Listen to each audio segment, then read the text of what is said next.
Estados Unidos va a convertirse en la primera república del mundo contemporáneo, y esta es más o menos el norte, ¿no?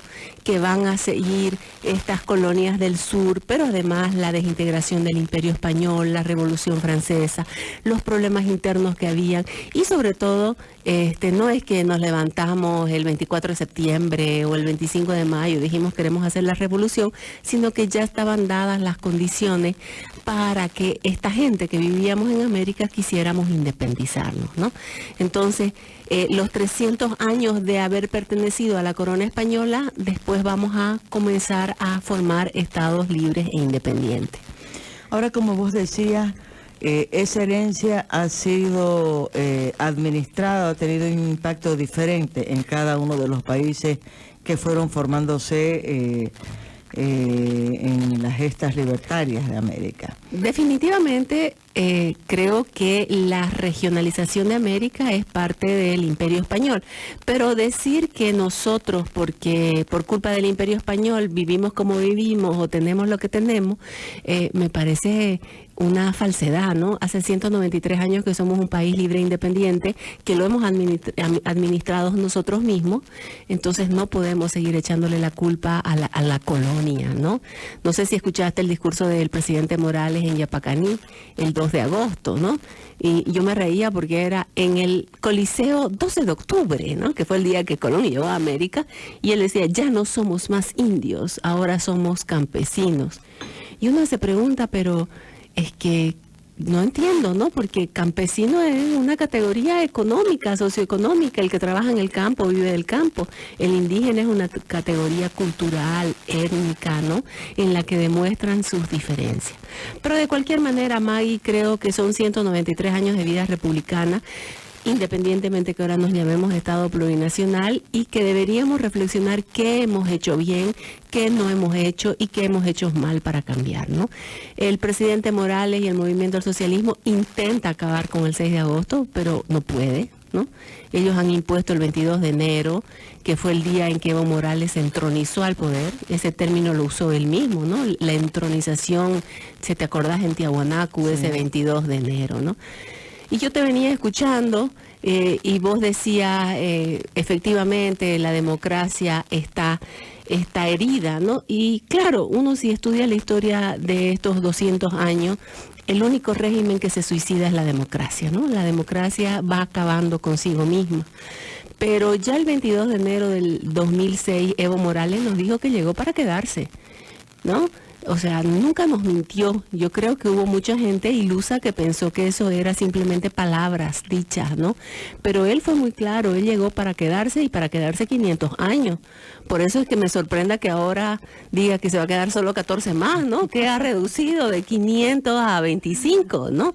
Entonces, él nos dijo desde el principio que llegaba para quedarse. Los que leímos el plan de Orinoca, quedaba claro que él iba a tener, como fueron los soviets en Rusia, o si querés, un poco más extremo, los SS o los SAS en Alemania, ¿no? Esos son los movimientos sociales, ¿no? Él dice, somos un gobierno de movimientos sociales.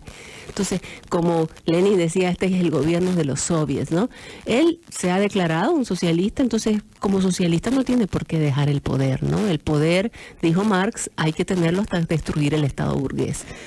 Ahora vos hacías referencia a estos 193 años de Bolivia como nación independiente. Yo sigo viéndola como república, por más que tengamos el nombre de Estado plurinacional, ¿no? Porque en los hechos han cambiado los nombres, pero seguimos funcionando como república, aunque con muchísimas dificultades y con todas las garantías o las libertades que hay en una república amenazada, disminuida.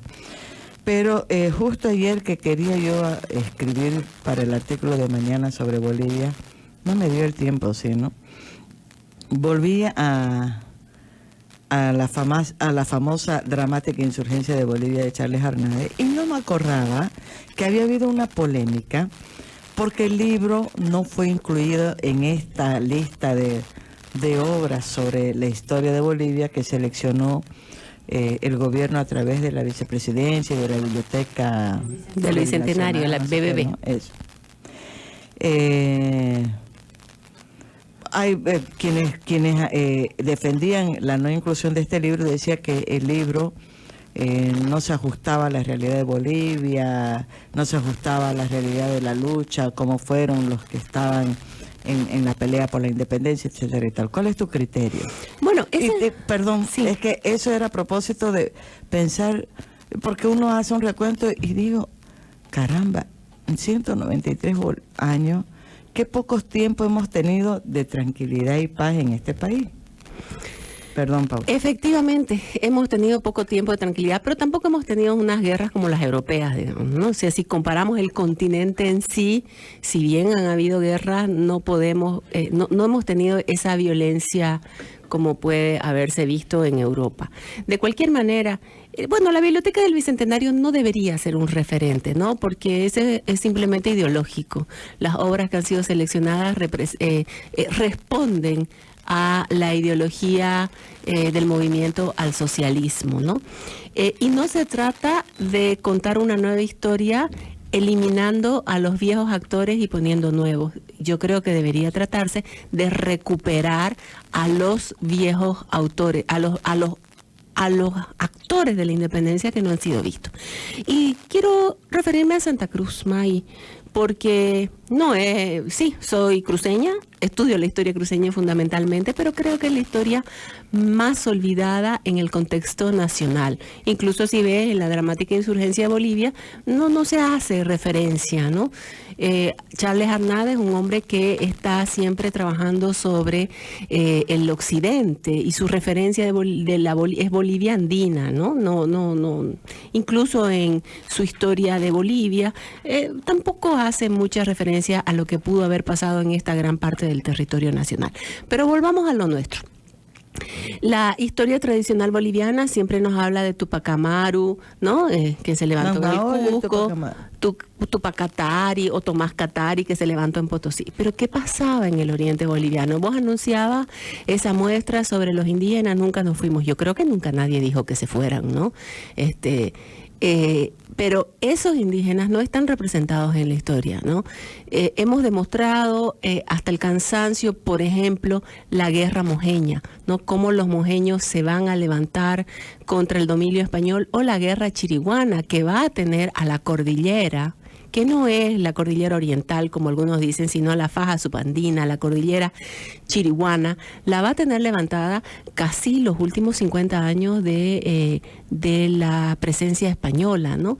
Los chiriguanos se están levantando contra las misiones franciscanas, ¿no? Los que estaban fuera de las misiones están atacando las misiones.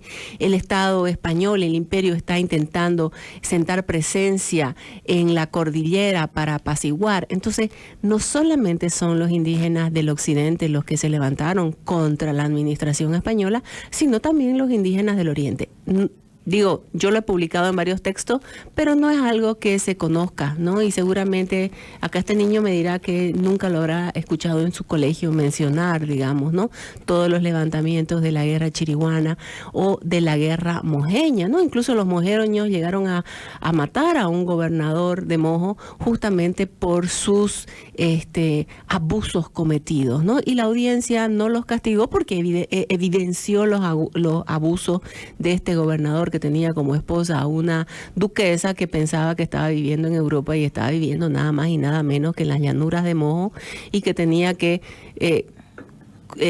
navegar todo el río Mamoré si quería llegar hasta Santa Cruz y de ahí hasta Charcas, ¿no? Entonces creo que también hay que mostrar esta parte de la historia de Bolivia, también hay que mostrar la lucha cruceña durante la Guerra de la Independencia, que está muy olvidada. Nos limitamos a Warnes o a la mitología de Cañoto. Sí, existió efectivamente, pero nos gusta ver ese personaje, ¿no? Con su guitarra y con su arcabuz más, o con su fusil, más que ver qué era realmente lo que pasaba, ¿no? Fueron 15 años de guerra, y es bueno también aquí destacar que durante el gobierno español, Santa Cruz era una gobernación, tenía su propio gobernador puesto por el rey. Una vez cambiamos de administración estatal, pasamos de la corona a una nueva república creada un 6 de agosto de 1825, esa gobernación perderá, digamos, su jerarquía y se convertirá en un estado, en en una provincia o un departamento más del nuevo estado. Pero si querés podemos volver al 6 de agosto de 1825, porque creo que también es importante. Claro, me parece que es importante porque el lunes es el 6 de agosto para recordarnos, pero ahorita me estoy acordando de esa vieja polémica y es que tengo un grupo de chavos. ¿Estás también? No, yo no estoy en ningún chat. No estás, ¿verdad? No estás en WhatsApp. No tengo WhatsApp. No. ¿Ah? ¿Qué te parece? ¿Espectacular? Mal. Vivo otro mundo. Absolutamente. Cómo se consolida la presencia de Santa Cruz en la formación de la República de Bolivia. Y si ese hecho, como se dieron las circunstancias, que me gustaría que Cortingo, aunque sea lo recordé, ha sido determinante para ver cómo hoy, hasta el día de hoy, hay esta dificultad tan grande. Y lo he dicho en reuniones de amigos y no tengo ningún reparo en decirlo aquí, ¿no? Nunca he sido así de extremista, decir no. Pero ahora tengo esa sensación de decir, no sé por qué realmente somos parte de Bolivia como Oriente, si hasta el día de hoy vemos tanta dificultad, desde el hecho de que no, un Camba no puede ser presidente, no hay posibilidad de que... Todas esas cosas y más. No, sin duda, ¿no? Hay toda una carga cultural que no se la puede negar. Y esa carga en estos últimos años, en este último siglo, yo diría desde a partir de el 2002 se la incentivó, ¿no? Se promovió el odio al Oriente, ¿no? Los separatistas primero los autonomistas cuando luchábamos por la autonomía, tanto con Gonzalo Sánchez de Lozada como Carlos Mesa, se promovió ese rechazo al Oriente, eso era sentido. Yo no me puedo olvidar, en el año 2005 creo, me invitaron en el Museo de Antropología, de Etnografía y Folclore de La Paz, realizan cada año lo que se llama la reunión anual de etnología. Y la directora me invitó a dar una ponencia sobre la lucha autonómica. Yo no te puedo mentir, May, 300 personas me gritaban permanentemente, mueran los Cambas, Santa Cruz es nuestro, pero sin cruceños.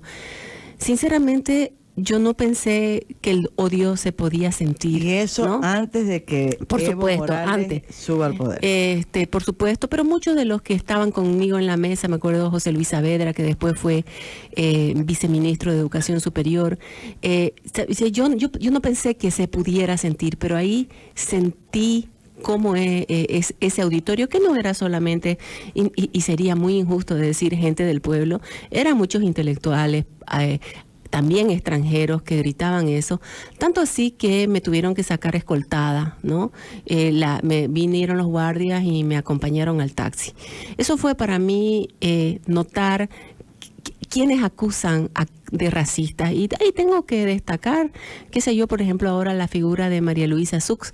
Ella es historiadora, ahora presidenta de la Academia Boliviana de Historia. Ella se paró y me defendió porque se dio cuenta de que todo lo que ellos critican es lo primero que hacen. Eso lo viví personalmente y nadie me lo va a negar y nadie me va a decir que es mentira, ¿no?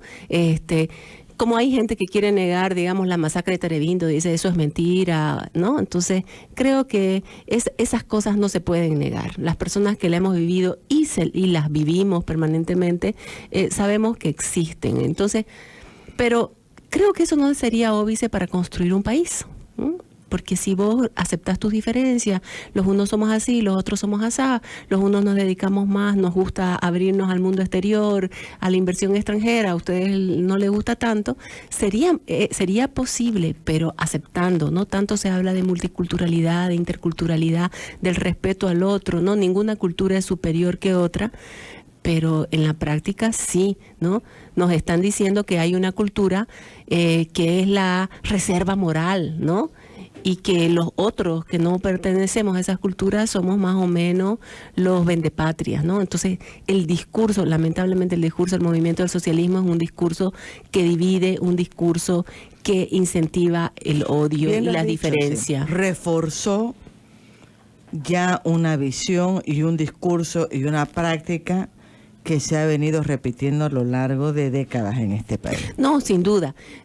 bueno, sí, yo creo que en los últimos 50 años del siglo XX, esas tensiones región-estado habían desaparecido, ¿no? Se había intentado construir un país más inclusivo, ¿no? Aunque por supuesto siempre podían haber diferencias, pero creo que a partir del 2002 comenzó nuevamente ese uso de la negación del otro, ¿no? Y creo que el 2009 con el caso terrorismo-separatismo es donde mejor se muestra, ¿no? Terrorismo para el mundo exterior, para que el mundo crea que somos terroristas, porque claro, desde las Torres Gemelas los terroristas están mal vistos, e interiormente el tema separatista, ¿no? Los que quieren vender la patria, los que quieren irse con Argentina, los que quieren irse con Brasil. Los 193 años de historia están plagadas de acusaciones a Santa Cruz y de, sobre todo, enfrentamientos. Pero volvamos al 6 de agosto, Maggie, porque yo creo que era posible construir un país, ¿no? Con tanto dinero que ha tenido Bolivia en estos 12 años, era posible salir de la pobreza construyendo hospitales, mejores escuelas, mejor sistema de educación. Pero ¿qué hemos construido? O sea, palacios. Museo de Orinoca. Palacio, la Casa del Pueblo. La Casa del Pueblo, los ministros cada uno tiene su propio avión. O sea, vos andás a Lomerío, hay construido un ingenio azucarero donde no se produce azúcar, porque ahí se produce maní.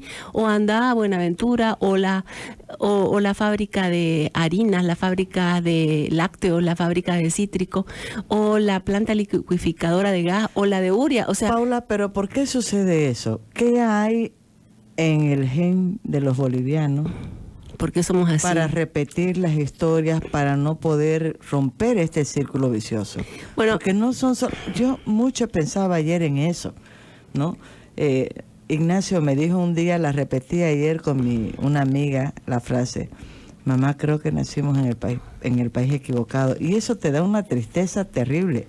Estoy hablando de un chico de 17 años. Sobre todo que un milénico diga eso es porque no se ha podido superar. ¿Viste, Maggie? O sea, creo que si los jóvenes están sintiendo eso, queda claro que la tensión no ha sido superada y más bien se ha ahondado, se ha profundizado. Vos lo que decía, ¿por qué los jóvenes del Bolivia dijo no van a ser chicoteados?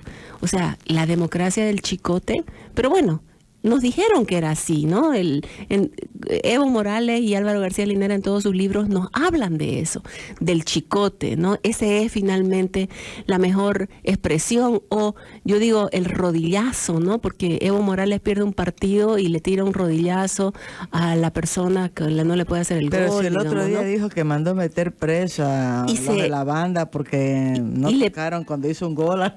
Y lo peor de todo es que le parece que hay que halagar, que eso es algo muy bueno, y a gran parte de la población boliviana le gusta, porque en realidad Evo Morales no es más que el reflejo de lo que somos la mayoría. Y vuelvo a mi pregunta.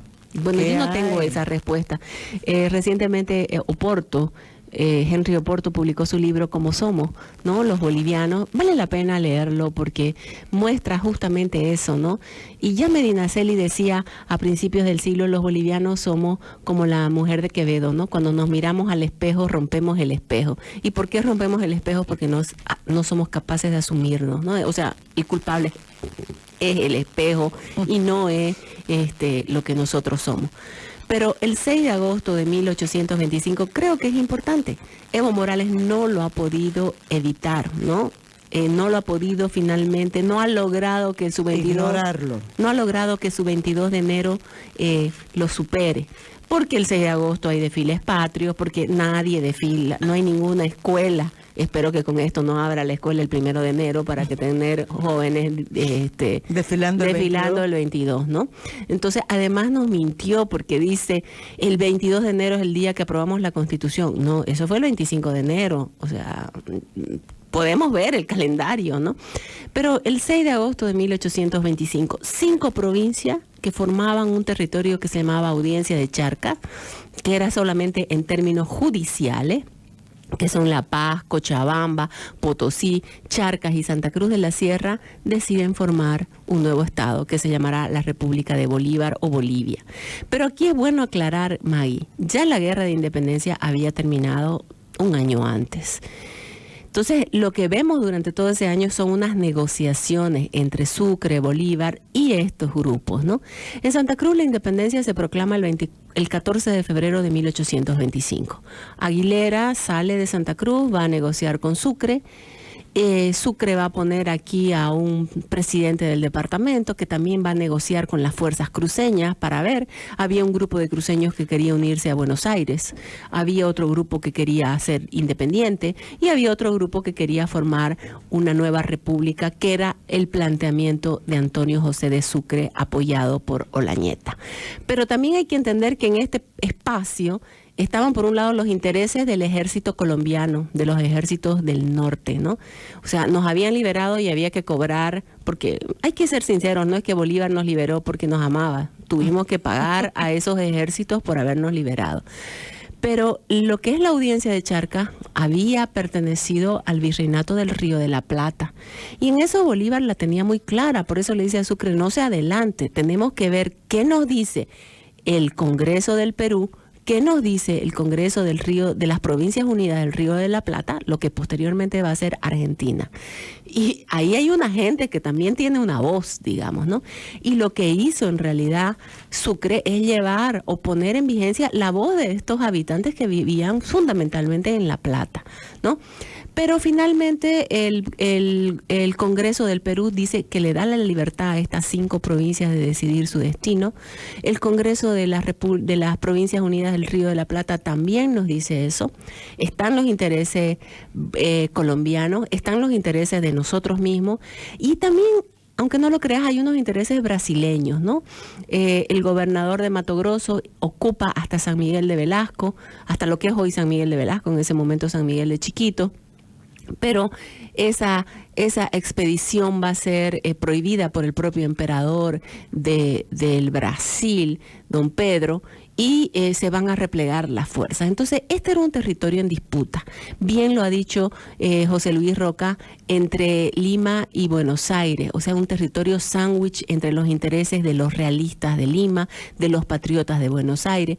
No nos olvidemos, y todos eso sí lo aprenden en el colegio, ¿no? El 6 de agosto teníamos que decidir, o nos unimos al Perú, o nos unimos a la Argentina, o somos un país libre e independiente. Solo que ninguna maestra le explica a los alumnos por qué habían esas 3 opciones. Se las dicen de manera memorística, ¿no? Y así las tienen que...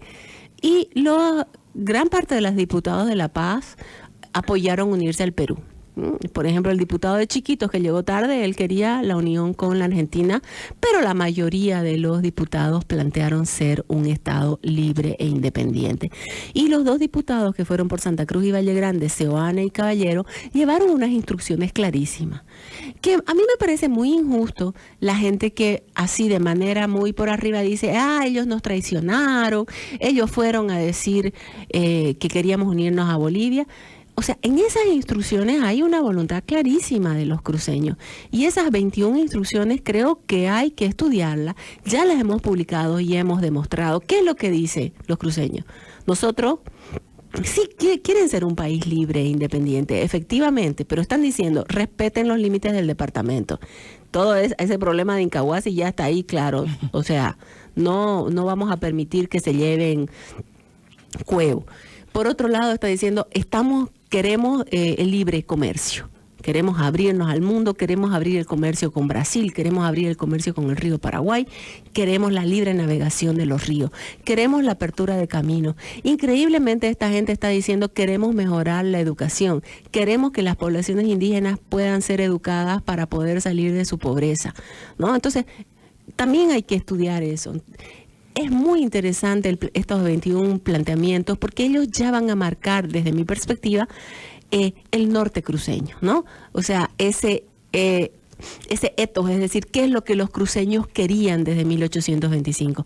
Querían el comercio libre, querían beneficiar la agricultura, querían también la minería, querían la apertura de caminos, querían poder negociar, querían desarrollar la educación primaria y secundaria, pedían escuelas técnicas, ¿no? Que va a demorar porque no van a abrirse así de rápido. Entonces, en esas 21 instrucciones quedan claros. No es justo, creo yo, que por hacer la sencilla la historia, digamos, los cruceños no queríamos y esta gente fue y se vendió. No, ni son traidores, están representando lo que la voluntad mayoritaria quiso.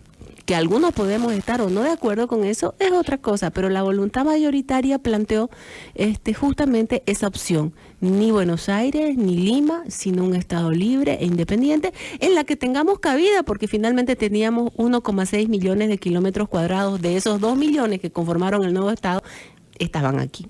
Y mientras fueron gobernados por la gobernación de Santa Cruz de la Sierra, ese territorio se amplió. Sin embargo, a partir de 1825, el gobierno central boliviano comenzó, ¿no?, regalando el Mato Grosso, el Acre, las pérdidas territoriales por no mandar sus ejércitos, ¿no?, hasta ya la desastrosa guerra del Chaco en la que nos quedamos sin ese territorio. Aunque también en la escuela, seguro tu maestra te dice, Ignacio, que era el Chaco, ¿no? Si nosotros nos quedamos con el petróleo, esos paraguayos se quedaron con el Chaco. Vaya pregunte a Paraguay, ¿no? Productores de soya, productores de lácteos, ¿no?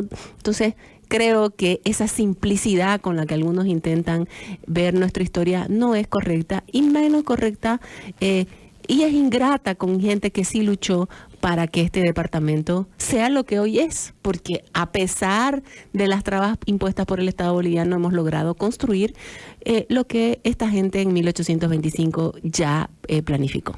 Y del cercenamiento del territorio que vos has dicho, porque lo único que todo el mundo recuerda es la pérdida del mar, pero nos hemos olvidado por completo del Acre, de las otras pérdidas territoriales que hemos tenido en la parte del oriente. Que ahora, son las mayores, ¿no? Que son el Chaco, la navegación del río Paraguay, ¿no? Las maestras dicen, o los maestros, o la gente, son 3 deditos en el mapa, sí, pero era la navegación del río Paraguay. Eso está más o menos como es una patita nada más de un caballo sobre el mapa. Claro, ¿no? Claro.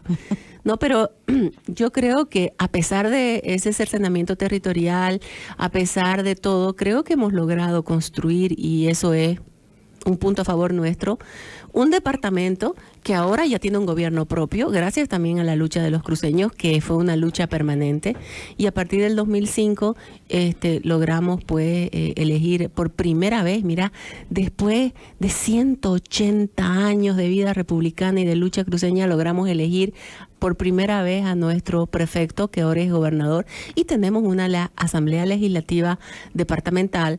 Tenemos un gobierno departamental, ¿no?, que mal que bien está ya generando un gobierno propio. Que debería hacerse sentir más. Eso es harina de otro costal, pero existe. Se están formando jóvenes, eso a mí me gusta. Mira, ahorita me ha llegado esto. Se están formando. Claro, pero yo hablo en la lucha política. Y lo importante es que se están formando en la adversidad, Maggie. Porque formarte en la no adversidad es muy fácil, pero estos jóvenes, tanto los diputados cruceños que están en la Asamblea Legislativa Plurinacional, sobre todo los de oposición, es formarse políticamente con un oficialismo absolutamente duro y severo, ¿no? Entonces eso le permite forjar otras capacidades que que lo que pueden forjar los propios diputados del MAS, digamos, ¿no? Y en la Asamblea Legislativa departamental también. Cada vez que la entrevisto a Paula, siempre me vuelve un dato nuevo, ¿no?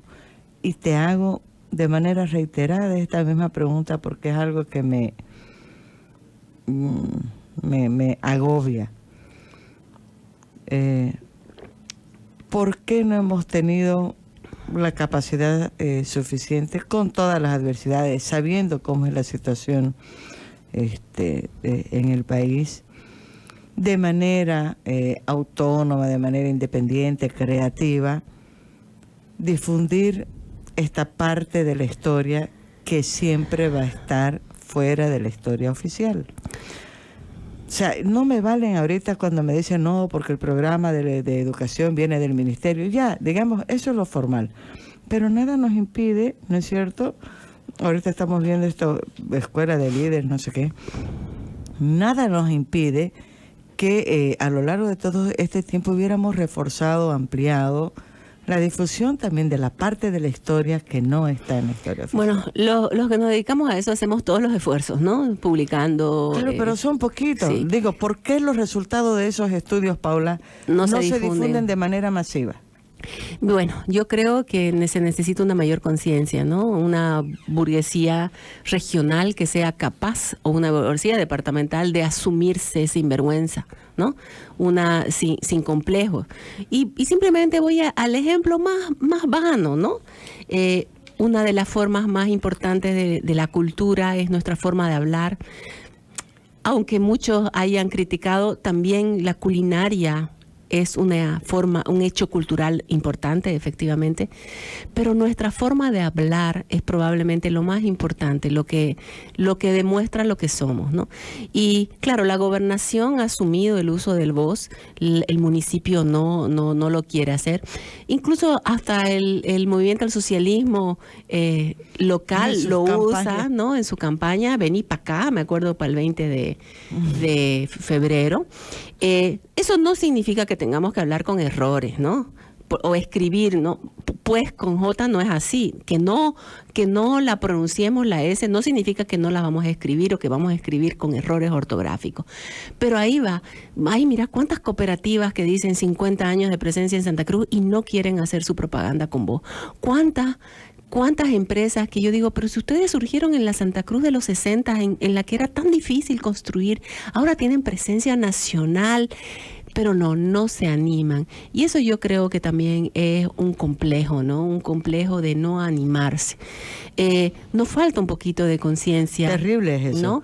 Te voy a confesar públicamente algo que yo hago de manera arbitraria. Por supuesto que no me han dicho nada, no va a haber mayores problemas, pero tengo las menciones, ¿no? Y las menciones, por supuesto, vienen con tú. Pero yo no me hallo, o prefiero, o digo usted, o las cambio todingas al vos. Claro, eso es una manera, ¿no? Porque mira, recientemente una muchacha de comunicación de una universidad privada viene a pedirme ayuda porque está haciendo campañas para promocionar el habla cruceña. Evidentemente no vamos a estar diciendo, qué sé yo, pásame el Jizunú o ¿cómo se llama? Cerní con el urupé, porque va cambiando, o sea, evidentemente no se trata de eso, pero los chicos, qué sé yo, pues siguen, ¿no? Con su miel chicaninga, o ya no dicen son metiche, ¿no? Ese che que nosotros ponemos, dicen, es un cuenteriche, ¿no? Entonces, hay un uso del lenguaje. Los chicos sí hablan con vos, ¿no? Pero claro, llegan a la escuela y la escuela le obliga a hablar con tú. O sobre todo en el último tiempo, con tantos profesores de lenguaje que vienen del occidente, ya no dice, vení a mi casa, sino baja. No. Ellos, ¿no es verdad?, que confunden el ir con el venir, ¿no? Entonces, yo vengo a tu casa, dicen, no, yo voy, ¿no? Entonces de pronto les están enseñando a escribir así, cosas que son errores, ¿no? Pero bueno, yo creo que debe asumirlo el empresariado cruceño, que ojalá lo haga, que no, la CAINCO debería hacerlo, estas empresas que son cruceñas y que desde aquí han llegado al país no tendrían que avergonzarse, ¿no? Y hasta además, el Papa habla con vos. O sea, además con el tema de que no, pero es que la he rebatido, ¿no? Esta es una campaña nacional. Estamos llegando, y le digo, ya, pero cuando una empresa paseña hace campaña nacional, hablan como hablan en La Paz. No están diciendo, como voy a llegar a Santa Cruz, le voy a cambiar y le voy a poner el vos.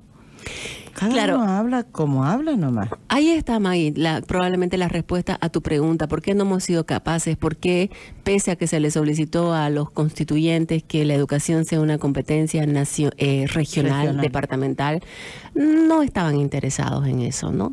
Y cuando vemos manifestaciones, yo veo todas estas manifestaciones de los artistas, porque no es más que promover el arte y la identidad. Estos jóvenes, yo escucho la música o veo sus pinturas ahí en tu barrio, digamos, ¿no? Donde estas arterias urbanas han pintado esos murales. Esos son gritos desesperados en busca de su esencia, ¿no? Vos ves ahí los orígenes de esos jóvenes, ¿no? Que lo están, no sé si consciente o inconscientemente, entonces sí se nota que hay una necesidad de que haya un real apoyo a la cultura, ¿no? En todas sus expresiones, en todas sus formas de expresión, ¿no? Yo no digo que porque se tenga que promocionar a un artista o tal, pero en dar las condiciones para que nuestra cultura se ponga en valor, en tener escuelas de arte, en tener escuelas de música, en tener escuelas de ballet, ¿no? Que lo nuestro también se muestre.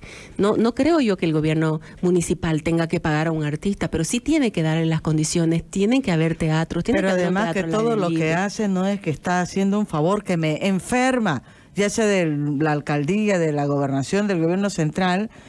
Cada vez que le reclaman algo, hablan como si fuera plata de su bolsillo y que nos están haciendo un favor. No, pero agradezcan porque hemos hecho tal cosa, digamos, ¿no? Me muero. Mira, Hidalgo Quispe, Joana Hidalgo Quispe, está escuchando en La Flota, retornando desde Cochabamba. ¿Qué tal? Qué belleza es la transmisión al vivo por Facebook. Javier Aguilera dice, gracias por llevar a Paula, muy interesante. Andreito Hurtado Cuellar, qué orgullo escucharla. Ay, muchas gracias, May. Pero como te digo, creo que es hora también que nosotros asumamos nuestra cultura y la promovamos. O sea, yo no creo que nuestra música tiene que ser solo taquirari, chovena, ¿no? O sea, por supuesto, hoy día hay chicos que hacen jazz, que hacen hip hop, todo ese tipo de música. Y mira vos cómo la Escuela de Bellas Artes fue capaz de crear todos los cantores y los bailarines de ballet, cómo la Escuela Nacional de Teatro nos ha permitido tener X cantidad de chicos que están haciendo teatro, ¿no? Que están buscando cineastas, ¿no? Literatos. Creo que hay una gran literatura que está al margen de las publicaciones oficiales, pero que jóvenes están escribiendo y están publicando, aunque probablemente algunos medios no le den la cobertura que se merecen, pero sí está habiendo una gran producción. Y mira, como solo una creación de Escuela de Bellas Artes o la creación de la Escuela de Arte en la Gabriel, ¿no? O la de música en la Evangélica. La Escuela Nacional de Teatro. O la Escuela Nacional de Teatro de la Católica. Entonces vemos cómo solo estos hechos, qué es lo que debería apoyarse, ¿no? Necesitamos una carrera de historia, de antropología, de arqueología. Los sitios arqueológicos se están destruyendo porque no tenemos un ejército de jóvenes que vayan a defender, ¿no? Y evidentemente también que haya un apoyo a estos jóvenes que quieren tener carreras distintas, ¿no? Que no quieren ser ni médicos, ni abogados, ni auditores, ni administradores. Ignacio no sabe todavía que quiere estudiar. Y probablemente no lo vaya a saber hasta que lo tenga, hasta que sea un poco mayor, porque no es necesario saber que incluso eso también debería ser una solución de la universidad. Cortingo, Paula, que nos tenemos que despedir, debe estar llegando ya Marco Antonio Cortés. ¿Cómo va a conmemorar Paula Peña el lunes 6 de agosto? Yo pues nunca he ido a ningún desfile, ¿no? Y seguramente me van a poner alguna multa.